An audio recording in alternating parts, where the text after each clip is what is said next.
on your feet at 5. Some students in Euclid are back in remote learning because there aren't enough bus drivers to get them to school. Yeah, we've been telling you about this story. It seems that it's reached an even more urgent level at this point. The district asked the governor to consider calling in the Ohio National Guard to help with this shortage. Sarah Schuchman now with us here. She found several other districts are on the edge of making this same decision. Sarah, good afternoon to you. This has really gotten serious. Yeah, I mean, Jay and Betsy, you know, in talking with schools and other government leaders today, I think the gist is that nobody realized just how deep this problem was.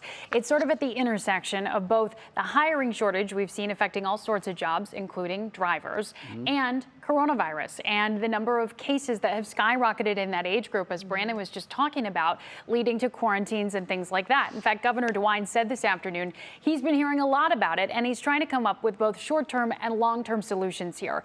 Euclid was forced to act this week when 25% of its bus drivers were placed in quarantine or COVID protocol. The district's 4 elementary schools and 1 middle school have been moved back to remote learning until a new plan can come together to get all of them to school fairly. Hopefully that's next week.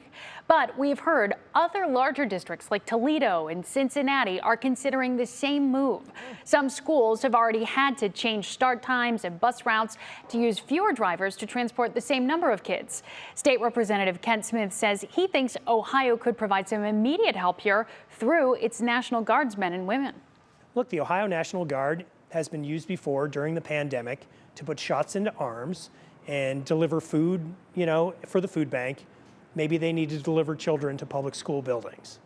Representative Smith argues it might be just as heroic keeping Ohio school children in class. Now, it is hard to make quick hires for bus drivers. They need training, commercial driver's licenses, and thorough background checks before they're working with kids. And Governor DeWine talked about that today, too, discussing the hiring challenges, and said the state will make some moves to prioritize those state background checks to clear any backlog.